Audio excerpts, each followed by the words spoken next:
We have so much to get to. We're going to be recapping the inauguration, reliving some of the best moments.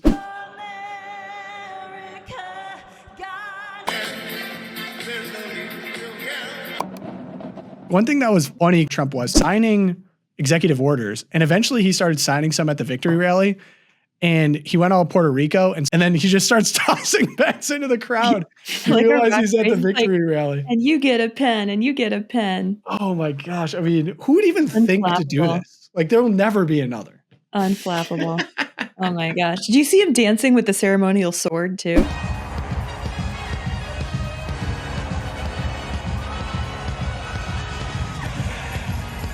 There's that, and then he was dancing with the village people. I mean, that was crazy. Oh man, he's embraced his campy self. It's good. Totally, it's the best. It's like WWE. Like, this is like, there'll never be another. And there's Vance behind him, like just watching and learning. He's like, okay, that was genius. Take notes, buddy. But maybe the most relatable moment from the night, as a parent of young child, we have the Vance children. Caption on this is every family with young children at Sunday morning mass. And it is JD Vance's eldest son messing up the hair Pats his dad on the head, which is fine, but then he does it to mom. Mom's like, no, the hair is good. Don't touch it. She grabs his hand and like pins it to his side. I'm like, this is mom move. And then she just very casually fixes her hair and goes on. I'm like, yes, I feel seen. This is so normal. This is what kids do. And the little toddler, the Mirabelle, the youngest. The Band-Aids? Yeah, the Band-Aids. She's like sucking her thumb, and her hand has 3 Band-Aids on the 3 middle fingers.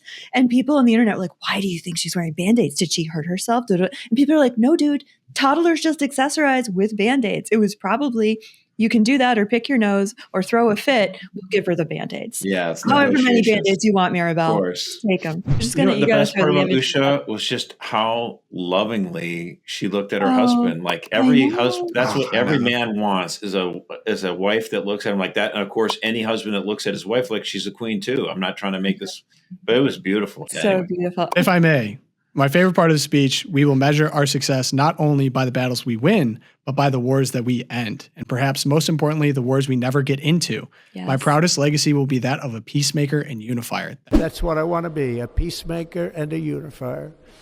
I'm pleased to say that as of yesterday, one day before I assumed office, the hostages in the Middle East are coming back home to their families.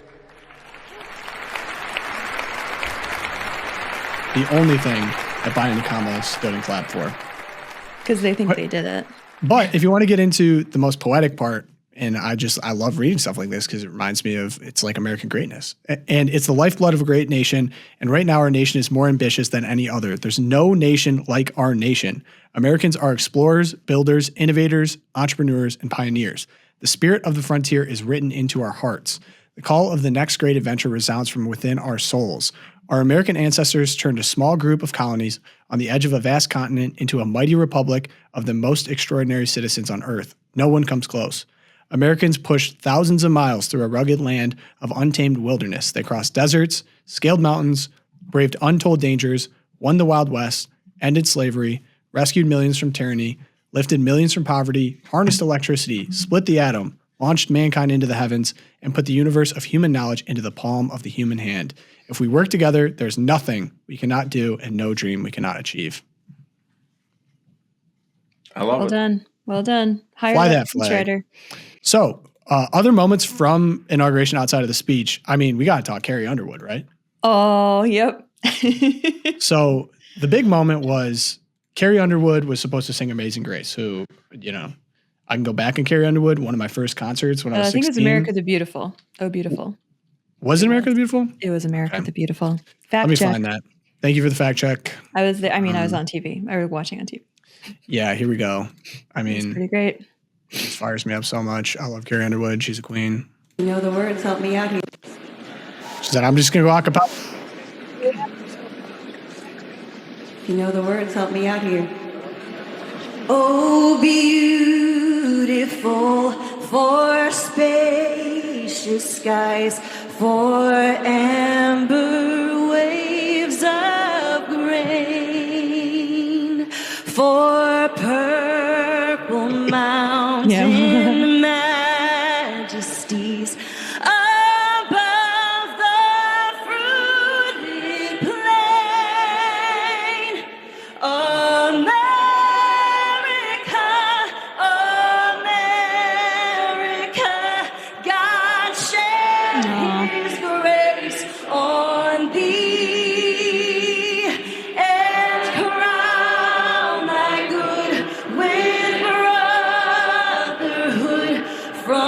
sea to shining sea.